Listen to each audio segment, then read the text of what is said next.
The truth about Bitcoin and alternative currencies. The US dollar has been the world's most popular currency for over half a century, but that's starting to change.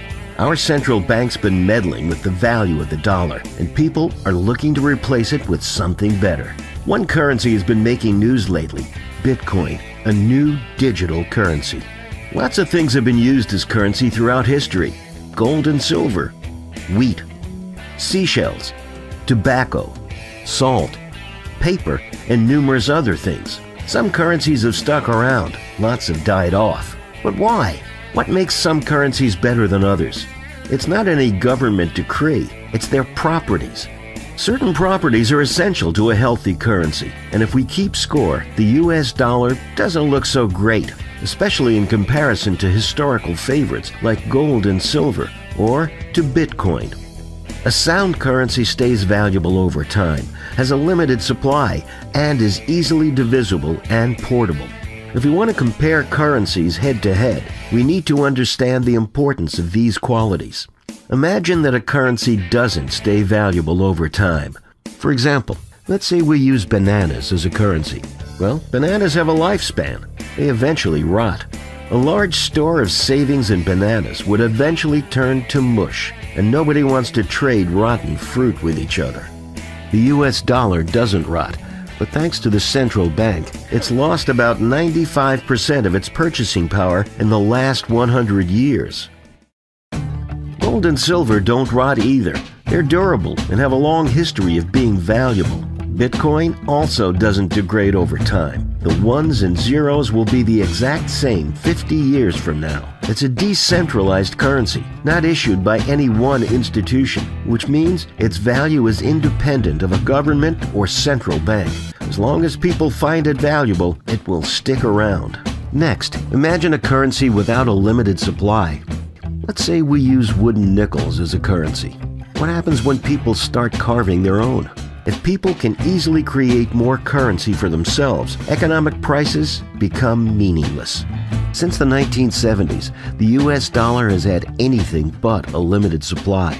The central bank has created trillions of dollars out of thin air, devaluing everybody else's dollars in the process.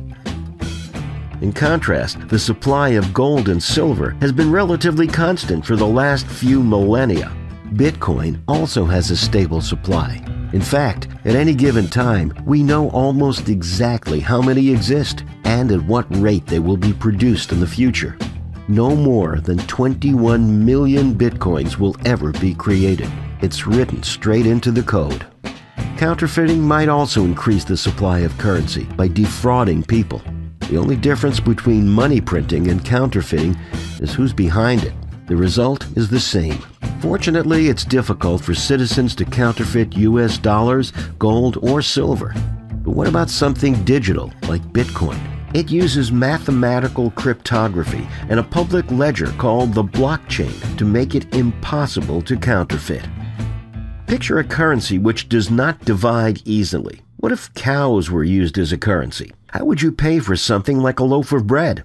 A cow is worth much more than one loaf of bread, and it would be very difficult to divide a cow into small enough units to make a fair trade.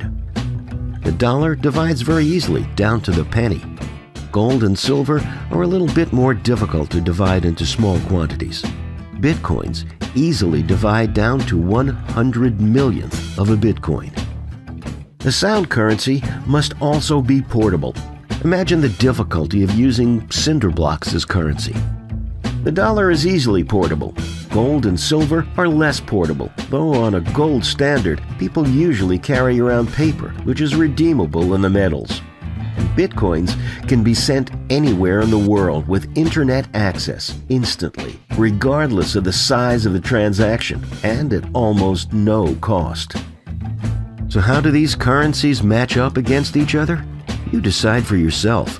We can't know what the best currency is. We discover it over time. But if central banks keep inflating the money supply and people are free to choose, the US dollar likely can't stand toe-to-toe with its competition. To learn more about sound economics, visit fee.org. And to donate Bitcoin, scan this QR code.